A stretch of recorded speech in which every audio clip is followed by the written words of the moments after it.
Andy Bauer. I chair the Clean Energy Task Force in town, and I wanted to talk about climate. A number of questions have come about energy, and as you know, climate and energy are very closely tied together. I just wanted to commend you for your stances over the years where climate was not really a legislative issue that was especially supported, shall we say, and we have to deal with that. I think you're a person who gets it. In the background of, while we're speaking, we may have yet another huge ice shelf in Antarctica, this one the size of Scotland, about to fall into the sea. It's time we do something about that. And I wanted to specifically talk about how we might cap emissions in this country through a cap and trade program. I think the concept of an auction is something that people might understand. For example, somebody comes to my yard and dumps a bunch of garbage on my lawn. They should be held accountable. They should be paid to clean that up. Our existing energy power plants, coal, oil, natural gas too, that's the exact same thing, only instead of the garbage on the ground, they're throwing the garbage up in the air. So what we should do is we should cap that at a certain level, and we should make them pay for what they do. We should then take that money and we should borrow from what Connecticut has done and done very successfully. We take that money, we put it into energy efficiency programs, put it into clean energy programs, and we reduce people's electricity bills. I have a solar system on my house. We're talking about like percentages of what we need to reduce energy. My energy bills are 40% lower. And I believe First Selectwoman Bransfield can give you her statistics, Representative Jim O'Rourke can give you his statistics. But I just think that in order to push this forward, we need to have a federal renewable portfolio standard. We need to set a target and try to make it. If we're trying to get away from Middle Eastern oil, we also need to try to get away from Australian uranium. As much of the uranium is not mined in this country. Most of the coal that's burned in Connecticut does not come from this country. It comes from overseas. Why not try to do the whole stack at once? But anyway, those are my comments. I did want to. Well, I agree with you on the cap part, and you have me right up till you get to the auction. And this is where I think that Americans, again, have to come face to face with reality. The reality is our colleagues on the other side, A, don't believe in climate change, first of all, okay? Even though I would say 95% of the science community agrees that this is reaching a tipping point in terms that once it reaches that point, if you were wrong about it, there's no return. So you got 95% of the scientists basically saying, hey, this is a serious problem. You have our military talking about this, not in terms of climate change, but in terms of what it represents to us in terms of a national security threat. So I think the national security and science are okay.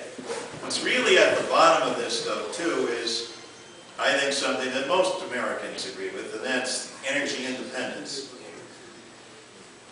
The problem with cap and trade is, what's the trade? And who's going to make the trade? And what bureaucracy are you forming? And is that going to be, is that the next bubble? Well, I would say follow the Waxman bill. Well, there's a lot of good stuff in that. If I may just comment on... We're 3/4 of the way there. On all the science and on everything as it relates to the environment and energy controls. Now, so the question becomes, what's the mechanism? I believe that the money from the tax should go back to the ratepayer. Because if you don't send the money back to people, if we're going to ask people to sacrifice, weatherize their homes, prepare for the future in terms of what's going to happen to them in terms of the cost of energies in their homes, you're going to have people that are saying, the hell with you, I burn more coal, I don't care, I'll breathe in that. How much time do I have left? I'm going to breathe in that because I can't afford it. If you're going to give the money in an auction, so the hedge funds and derivative companies can make up. No, that's not my point at all. But I understand. I understand that's not your point. But what I'm saying is, our opposition is saying, who are they kidding? That's not cap and trade, that's cap and tax. And they said, at least Larson, I'm a believer that you ought to pass the money along. You ought to tell people, number one, it's a tax. Well, ask them to look at what we've done here in Connecticut with these programs that have gotten national recognition. I mean, you're talking about driving down people's energy bills at the same time you're reducing emissions, at the same time you're getting off foreign sources of energy. How is that not a win-win-win?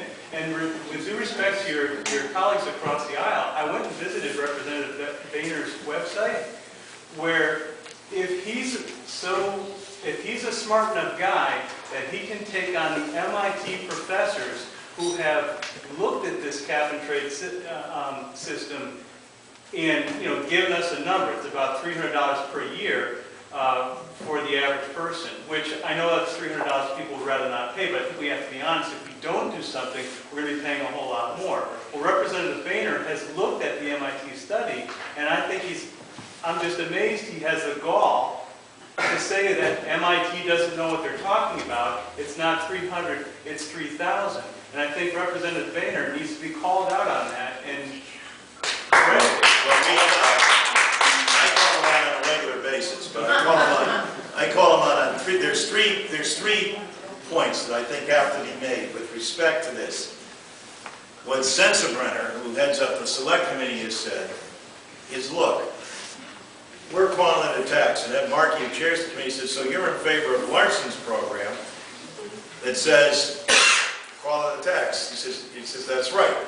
He said, well, are you going to be for Larson's program? He says, no, we're not for any tax. We're for doing nothing. Okay, now let's understand what doing nothing means. Doing nothing means a larger tax on the American people because you're going to continue to send all the money abroad to the very people we were talking about before. And you're paying it at both ends. You're paying it to defend and put our military abroad, to defend the supply line that brings us everything here.